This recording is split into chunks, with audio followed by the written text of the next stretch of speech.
Well guys, it's been another week in a Miata. This week we've been driving this 2021 Miata RF Grand Touring. This thing is loaded to the gills. It has this beautiful white interior. It's painted in this gorgeous deep crystal blue mica paint, which makes its way into the interior on the door panels. I love these cars. They are so much fun, and I've really enjoyed driving this RF this week. I've got some more thoughts. Every time I drive a Miata, my opinions on them evolve and change, and I think I prefer the RF. I think the RF is the way I would spend my money if I were getting a new Miata, just because it's more livable, it's more comfortable, and I think it looks better. This is such a great little sports car. Under 2,500 pounds, 181 horsepower, 151 pound-feet of torque, 6-speed manual, limited slip differential in the rear. This has the Bilstein dampers as well, so it's got a nice ride handling balance. Enough personality for a modern sports car. And finally, the Miata has some decent power. The only thing it's lacking is just space. This trunk is actually pretty good. It's pretty deep. Reminds me a lot of the S2000 trunk. You can jam some soft weekend bags in there, no problem. But on the inside, things do get a little bit tight. I'm 5'10", and I feel like I fit in here perfectly. If you were approaching 6 foot or above, you might struggle. You might have to go for a BRZ. I do love this little thing. I think this is kind of an ideal spec. It's a little bit more luxurious than many other Miatas that I've driven. Really, I'm of the opinion that it doesn't really matter how you spec your Miata, as long as you get that limited slip differential, you'll be in good shape. We'll pop the hood here. Look at this 2-liter inline 4-cylinder. Such a great little motor. Revs to over 7,500 RPM. Really nice engine. In stock form, a little bit quiet, but you can always throw a catback exhaust on these cars and they will rip. Bridgestone Potenza tires. Standard brakes on this one, no Brembos. I think they feel great.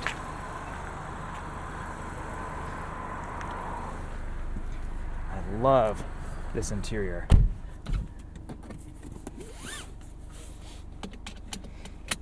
I like to think of this new Miata as kind of just your budget-conscious Porsche Cayman or Porsche Boxster. The interior quality and the level of fit and finish and feel on these new Miatas is really next level. They definitely upped their game in this ND generation. It's a great car. It's got a decent sound system. It's reasonably comfortable. I did a 4-hour trip in it yesterday, and even though it was busy on the highway, if you're on smooth roads, it's pretty good. There's a little bit of wind noise, a little bit of road noise, a little bit of exhaust noise, but it's a Miata, and it's probably the most livable and most comfortable Miata there ever has been, and the RF helps with that quite a bit. To save your ears and to respect the audio quality, I'm not going to do any top-down driving in this video, but this is a pretty comfortable convertible. Not a lot of wind buffeting. You feel pretty enclosed and safe in here with the RF and just the opening right here. I will say the visibility isn't great with this RF, but my solution to poor visibility has always been just throw a little tiny fisheye mirror on the side of the mirror there, or just rely on your blind spot monitoring. The system in this car works pretty well. Terrible reverse camera. Mazda in their typical fashion. This is their old school reverse camera. I don't know. It's one of my few complaints about this car.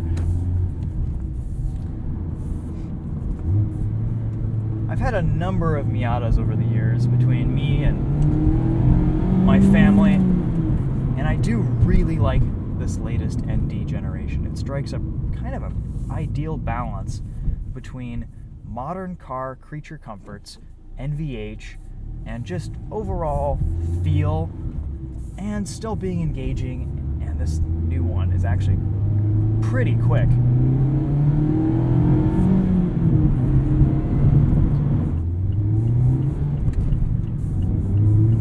All right, let's rev it out here.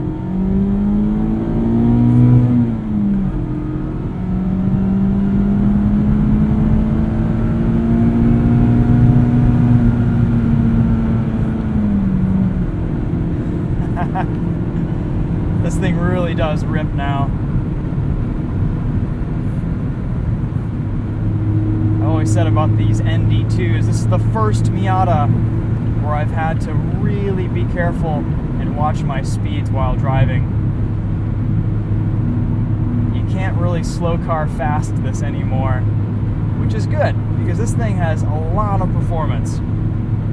These cars are so well engineered to perform. I mean, you can really just turn these into race cars. And if you're going to be doing that, if you're going to be racing your Miata, I would highly recommend the soft top. I think that's the way to go. It's a little bit lighter, a little bit cheaper, more room for track prep and modifications. You put a roll bar in there a little bit easier than this RF. And the suspension, out of the box, the Bilstein dampers are a lot stiffer in the soft top.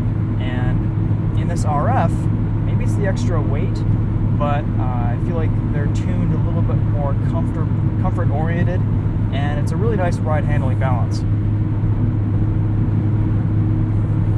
You can hear there's quite a bit of wind and road noise. If you keep it under 80 miles an hour, it stays pretty livable. Fuel economy is phenomenal. You're going to be getting mid-30s in this thing easily, kind of no matter how you drive it, which is awesome. These Skyactiv motors are very efficient. In fact, this is aerodynamic, or as aerodynamic as a Miata can be, and lightweight. Really helps things. Apple CarPlay, Android Auto. You can also have it wireless. Very cool. I mean, this is all you need. The sound system is even pretty decent. We'll do a sound system test at the end of this video. Ergonomics are great. Cruise control engagement is super easy. All your buttons and knobs, everything is visible, conveniently located. Not a lot of stuff hidden in the infotainment. Love it. No complaints there.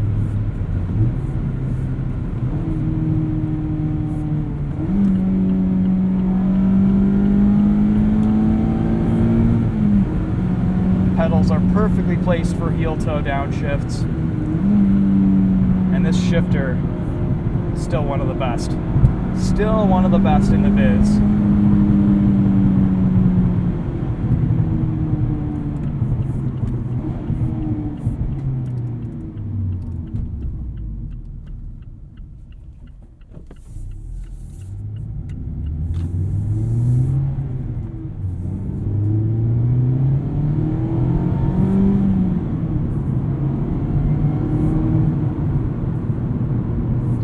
Just notchy enough. All the controls in this new Miata are very light. If I had one complaint, it's that everything is a little bit too light and a little bit numb. And we've got electric power steering, drive-by-wire throttle, all the stuff that you get in modern cars. And I don't quite have the feel and the feedback through those inputs that I used to in an NC Miata, for example. That said, you do get a lot of feel through the chassis, and that's where this car shines. Between the power level and the way this chassis is engineered, the suspension, double wishbone front suspension, multi-link rear, I mean, this is one of the best suspension setups you could buy in a sports car.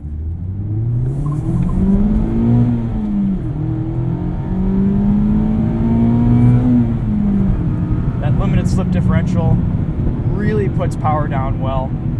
In the dry, this thing has tons and tons of traction.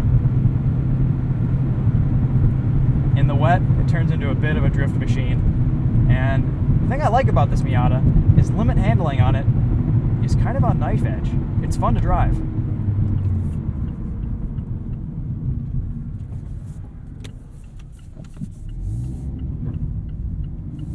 Amazing turning radius. I just love the size of this car.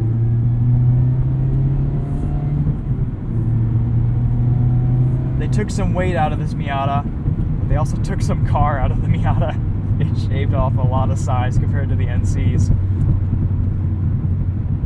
And if you can fit, if you're not too big physically for the car to drive it and enjoy it and be comfortable, it's a breath of fresh air in a sea of modern cars that are getting bigger and heavier.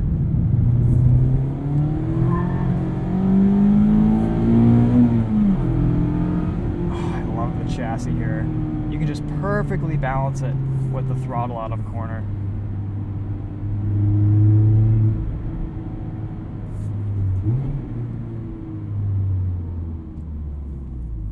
Of all the sports cars in this category, this has the best suspension tuning and best suspension setup. It is... Mazda outdid themselves with this car. Miatas have always been a little bit sloppy, a little bit loose, and I would say this is just about right. It's compliant enough to drive comfortably on the street, but you toss it around some corners, you get it out on track or an autocross, and it doesn't roll around as much as they used to. It's a really nice balance.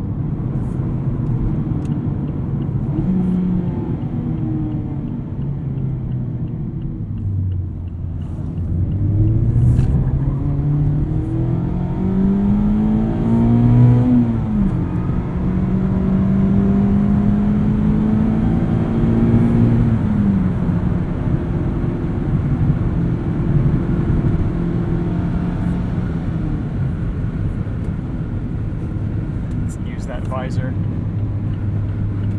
all 4 inches of it. I think if you are comparing this to some other vehicles in the price category, so let's say you just want something that's fun, you can drive on the weekends, maybe daily drive occasionally in the summer months, put the top down, or just take it to the track. Your options are S2000, which is an amazing car, legendary engine, incredible chassis, about the same price these days. S2000s are getting up there. You got to pay 20 to 30 grand for a decent to good one. And, old car things. You're going to have to put some money into maintenance. Not a ton. It's a Honda. But S2000 is an option. An older Miata is an option. An ND1 is an option. I'm not terribly convinced of the differences between the ND1 and the ND2. ND1 had more torque, the ND2 has more high-end power. It's kind of a trade-off for me. I think the ND1s sounded better. The engines just had a little bit nicer of an exhaust tone. But if you throw a catback on there, none of that really matters. Price, you can save some money by getting into an ND1 and you still get the same chassis, the same refinement. You get an RF. And you'll be pretty happy. That's a fine option. I think where this car really competes is it gives just as much driving enjoyment and just as much engagement as some more expensive options that have turned, I don't know, maybe too luxurious, too high-end, too exotic, and like the Porsche Boxster, or maybe the BMW Z4 with, its inline 6. This car is just so well balanced. I think for what you get, it's well priced, and it's a phenomenal car. I mean, for example, my mom bought her ND BBS Brembo RF package instead of getting a Corvette because she couldn't fit in the Corvette. All right, well, while we're sitting here at this light, let's do a quick sound system test. See what this Bose audio system is like. Go into our music. I do like this infotainment. It's easy to use once you get used to it. A lot of people don't like it initially, but you get your muscle memory down with a scroll wheel, and it gets pretty good.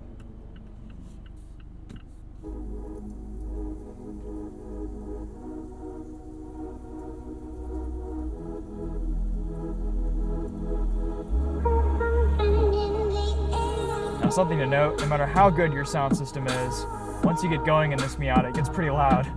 So it does get kind of hard to hear on the highway, but the bass audio is actually surprisingly good.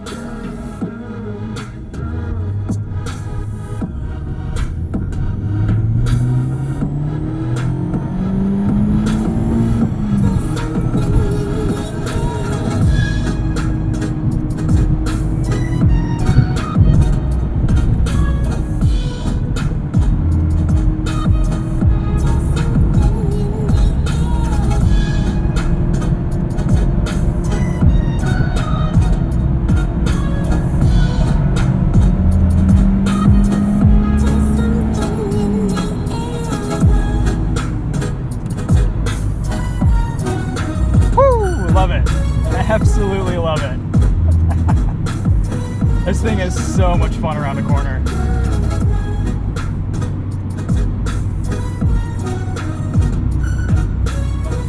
Of course, your other option with a car like this is the BRZ. You can't put the top down, not as enjoyable for that open air experience, which I think is a big selling point of the Miata. BRZ is much more practical, much more spacious, much more comfortable. The seats are better. You could drive that thing every day, no problem. Year round, no problem. You could do that with this Miata. You just wouldn't be in, you know, as much comfort and relaxation as you would in the BRZ. But the BRZ isn't as sharp as this car.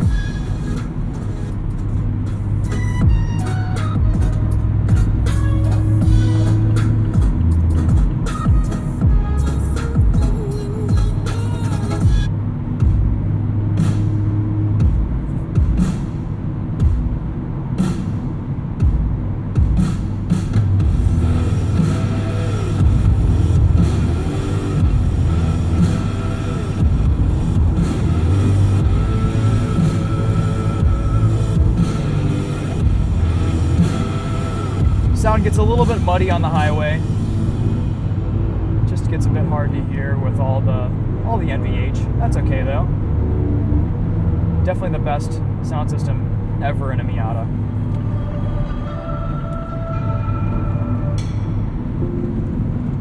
Here's the thing, when you start comparing this car to some of its rivals, it tends to shine or it tends to fall short.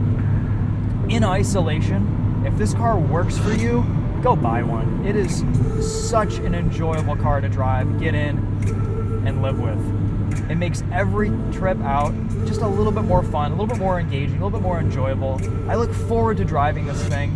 The RF doesn't beat you up like the soft top does, and it's just a fun car. You can take this on a road trip. You can cram some bags in the back, put the top down, and have a good time.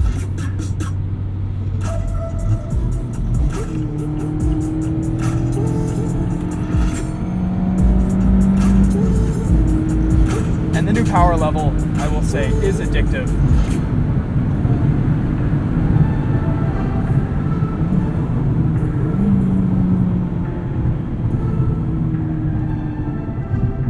I just want to keep driving this.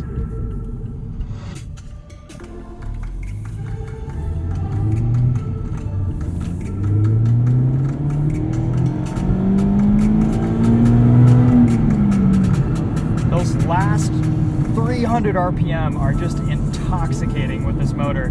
Reminds me of a GT350 revving up to redline. It's pretty nuts. I kind of like it. All right, so sound system in this is decent. I think that's important, especially if Mazda's charging $30,000+ for these things now. I think that makes a difference.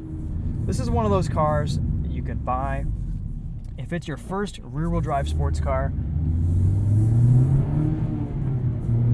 you can really learn limit handling with this chassis. It's pretty forgiving in the dry. It's not as forgiving in the wet. It's fun. It's one of the few modern cars that is set up to be perfectly balanced, perfectly neutral, and doesn't just default to understeer.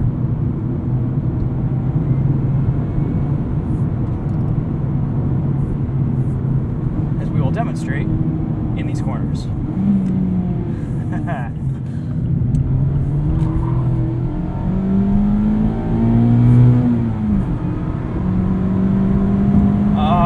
Just lovely. Just lovely.